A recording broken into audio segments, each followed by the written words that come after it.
Tuesday, July 1st, 2014. Come on, it's July already. I know. It's like just yesterday. It was a month ago. Just yesterday. Oh, because you got the jokes. Hashtag dad jokes. But it is time for Gamechanger, and we do have a startup. We've got a follow-up story on something we reported about 4 weeks ago. Yeah, something like that. Originally, I reported that ZeniMax, the company that owns Bethesda, was suing Oculus Rift because they took John Carmack, and now we're sad and we're going to cry because we could have and maybe stole code and and we basically what it boils down to is ZeniMax is butthurt that they had a chance to invest in Oculus, and they chose not to. Right. And literally 3 weeks after they chose not to work with Oculus or anymore, or to basically give them any money, Facebook bought them. Yeah. And then the stock prices for Oculus went... And it was a bigger explosion than in a Michael Bay movie. Yeah. And wow, that says a lot. Actually. ZeniMax basically threw down a lawsuit. You stole code. You stole our time. You stole our workers. Right. This is all ours. All of Oculus is ours.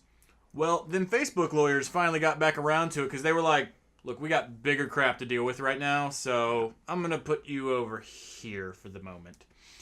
And they have literally stated that ZeniMax complaint falsely claims ownership in the Oculus VR technology in a transparent attempt to take advantage of Oculus VR sale to Facebook. There is not one line of ZeniMax code or any of its technology in Oculus VR product or support. Oops. Which I don't doubt for a second. Yeah, no. Now, I get it. There's a lot of open source stuff out there. Sure. And chances are they built upon some of that open source material. Sure. Each company has a background and a backlog of all their open source that you can use. Now, if they reverse engineered any of ZeniMax's stuff, that's a completely different question. That's a completely different story. And sadly enough, it's legal. Yeah. Just like the console wars back in the early 90s, Nintendo and Sega both got kind of screwed on that deal by both Atari and EA. Yeah. So ZeniMax has thrown down a return lawsuit and is now suing, Oculus threw down a return lawsuit, is now suing ZeniMax for their own time in what it cost legally for them to deal with this lawsuit. And that's a typical, by the way, that's typical when you're suing. When you get sued, if you countersue, you always countersue. So. But yeah, this is basically Oculus. Like, we have Facebook money now, so so screw off. It doesn't matter.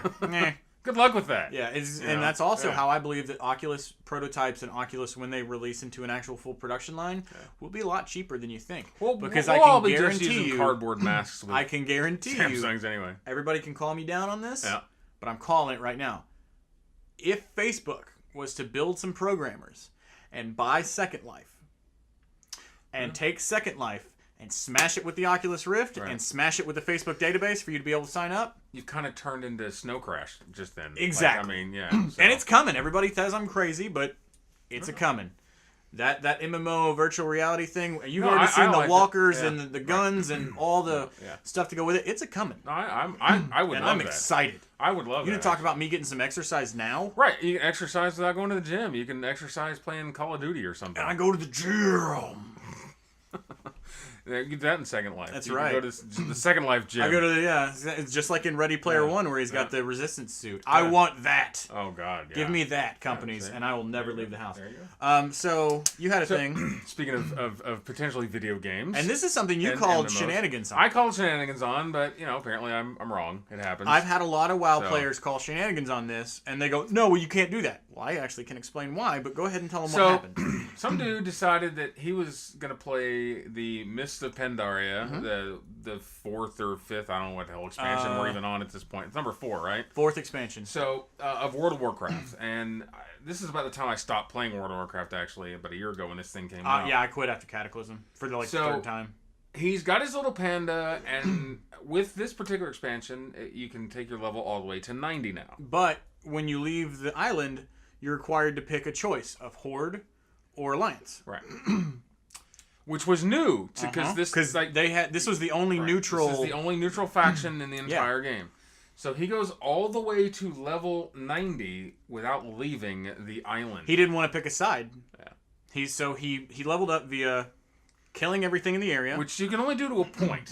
Because you'll be higher level than what you're once killing. You get 3 or 4 levels above something, you stop getting XP. I think that he put a lot of research into this before he did it. Oh, he had to. He had to. Because everything he did from that point was all quest-based. Now, I also read he did mining for, because they now do... Multi-jobs. I had forgotten about that, too. There is actually XP and leveling potential with some of the skill sets, like cooking now and stuff. Pretty much everything has its own XP generation. So. But this is the way he did it. Killed everything until he couldn't get any XP for killing things. Right. Then did the quest lines, and then trained up his jobs. The guy logged 173.6 days of in-game time. Yeah. That's a lot of time. And he picked his way slowly. There's million. We're talking just that last level from 89 to 90 is like 9 million experience points. It's a lot of XP. And he picked himself in herbs all the way up to 90. Yeah. Blew it out of the water. So hats off, man. I called shenanigans, but it happened. I was wrong. It happened. So, Show enough. Yeah. Well. So Steam sale update. How many games did you buy? I'm holding on strong, man. I haven't bought anything. I bought 3. Oh, that's not too bad. I bought 3, and one was a bad choice. You realize the last day of the sale, I'm going to buy like 30. Oh, I know. Games. You're going to hold perfectly fine, and that last day, you're going to be like, oh, good. Buy it all. You're basically like somebody who goes on a diet and starves themselves. Right. And that last day when they they just binge and go crazy. Exactly. That's going to happen. So, but so far, I can say I'm Well, last night I broke down and bought my 3rd one. I bought Arkham Origins. They finally patched most of the issues, which is why I made the decision to buy it. But when I was sitting down to play it last night, I realized that games really do look good on PC. Well, yeah, especially with a good PC. And I have a pretty good PC. My graphics card it's going. It's going the way. Yeah, it's a few tiers old. And I'm kind of at that point where I want to buy an old console or I want to buy 2 graphics cards. Right. Because you can get 2 decent graphics cards. Like, I could load 4 gigs of RAM in 2 graphics card slots. Basically get some 7... I think they're the 710s. You could do 3 gig cards, too. I mean, yeah, I could. And that's just ridiculous. But see, I'm looking at CUDA cores, for physics and things like that. Well, I mean, so I've got the 660 Ti's, and... what do those cards run right now? Do you know? I have no idea. I mean, because I've had them for almost a year and a half. I'm not willing to spend more than $230 on for the cards. 660s, you probably wouldn't because they're old enough. Yeah. But even the 7 series. The 700 series is what I was looking at. They're about 110, 120 per card, so that's about my range. Yeah. And you put 2 of them in there, I'm sorry, but it's just as good as buying one of the cards that is like $400 right now. Right, but the whole point is you buy 2 of those or 3 of those $400 cards or $1,000 cards. And that's the thing. I can't justify that. I can't either. But I mean, you can buy 3 of those Titan $1,000 or $1,100. If you do that, cards. you're going to have a power supply of like 2,000 watts. They make $1,500 power supplies. I know. I mean, I have a 1,200 in mine. So speaking of Steam, there's a game I bought on Steam a while back, about a year ago. I've mentioned it once or twice. It's gone free to play. Oh yeah, Defiance. So we did say we're going to make a little time for you this week, and you were going to be able to do your Defiance review. So I'm going to go ahead and put aside a full 5 minutes. All right. So I'm gonna. Oh, you're going to time me. Set it. You're going to time me. All right. Good. So couple updates. In the last 6 or so weeks of play since I started back, I've gone from an ego level of 3,300. To 51 and change, almost 5,200. Impressive. What's the highest ego right now? It maxes at just under $6,000, like 5,900. 59. Yeah, something like that. So I want to talk about first, just really quickly, the things that went horribly wrong, and then they're slowly fixing. The first one is they didn't have the capacity for free to play. No, I was gonna say tons of newbies. As soon as all the newbies popped on, the server lag, and we still have server lag. They're bouncing the boxes even now, once or twice a day in some cases. So that's still happening. The other thing that went horribly wrong, and I mean horribly, horribly wrong, is so all of the old schoolers, in fact, that's the title that I have in the game because I had the game originally. You had it, yeah. You got a bunch of rewards that people can purchase for money now. Half of them didn't get applied to my account. They're broken. And Trion's... You filed tickets? Yeah. Well, Tryon kind of blanket said, we know, we're sorry, we'll fix it eventually. When?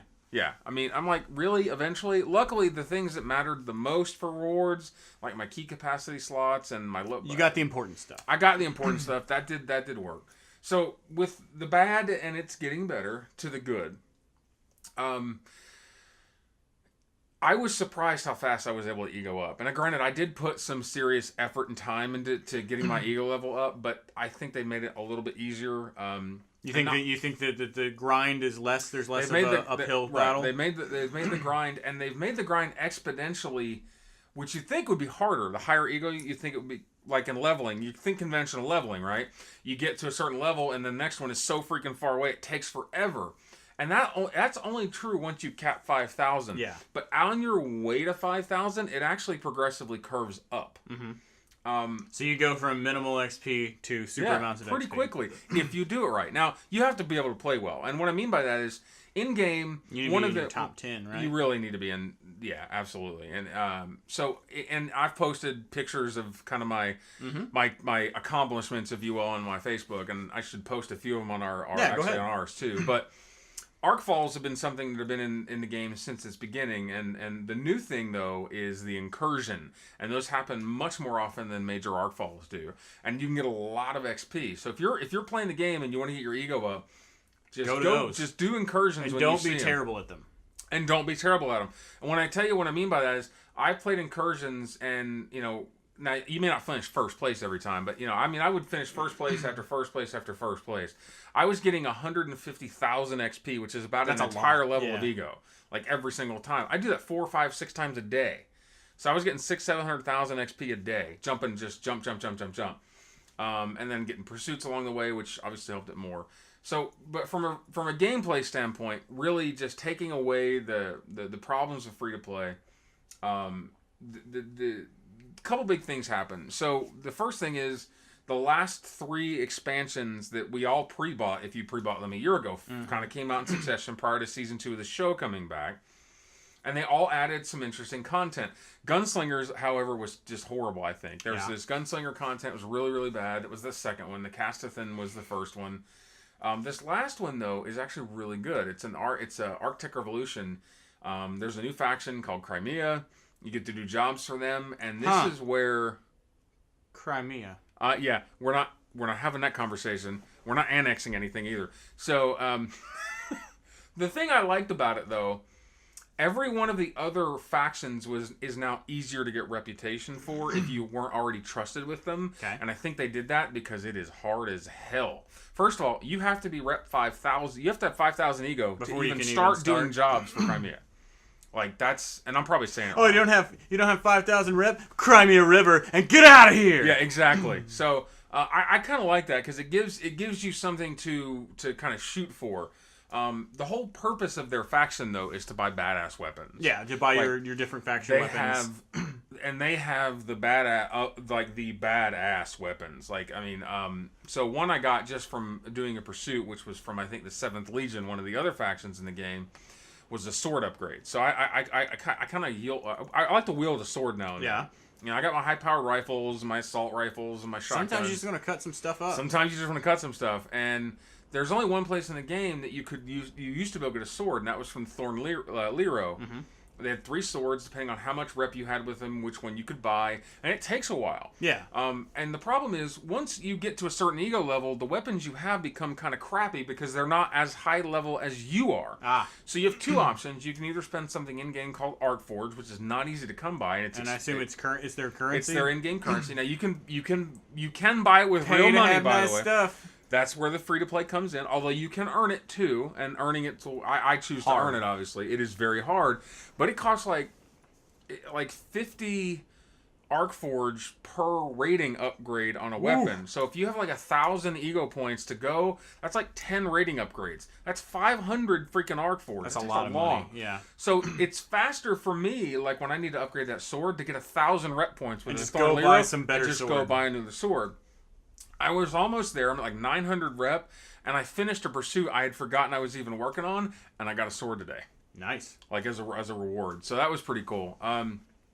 The big thing about the game, a couple things I want to mention. In game, there are 2 types of people, and I'm going to get a little bit off review for just a minute, but I want to talk about the 2 types of people who play this game.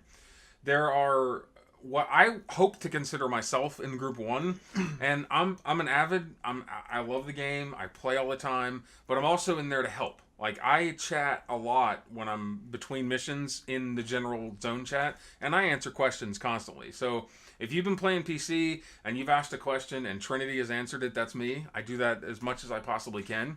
I've got to pull on you. So you're talking about the two, and I see this in every game. Yeah. You've got helpers and douchers. Right. So douchers is where I was going to go next.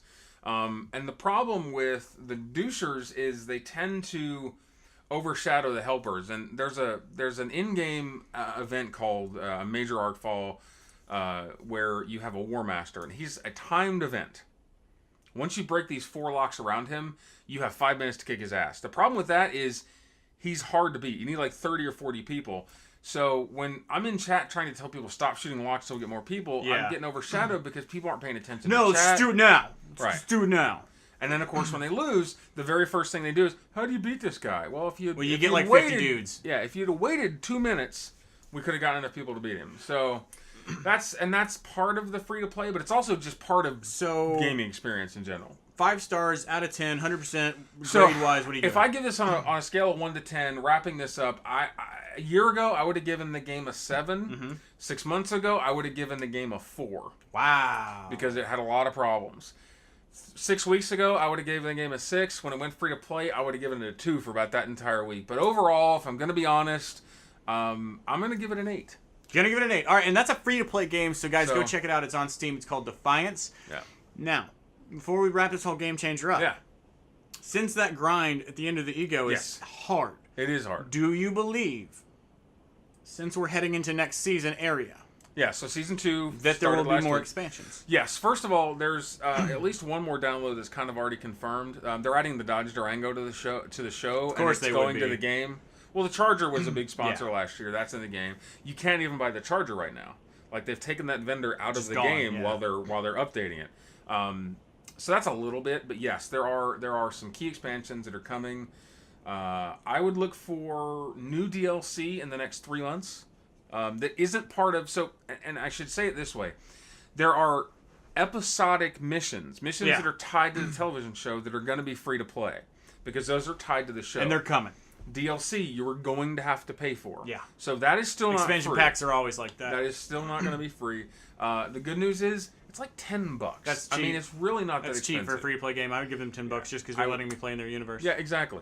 And there was a map change. While we can't go to it, the map got bigger with this last expansion. That's just right there waiting for it to build on. You can't go anywhere else. Like, there's still there's locked an area out, there. but all of a sudden there's a lot more area when you zoom out of the map. So I'm really looking forward to seeing where that goes, and I think that's going to help. Well, guys, that's it for Game Changer this week. Yeah. We're going to go ahead and bounce out of here. Make sure to like us on Facebook. Subscribe to us on YouTube. And next week, we're going to be back, and I'm going to tell you why I really want to buy a Wii U, but I don't know if I really want to buy a Wii U. But tomorrow... Oh, what do we got? Wild Card Wednesday. Brand new segment.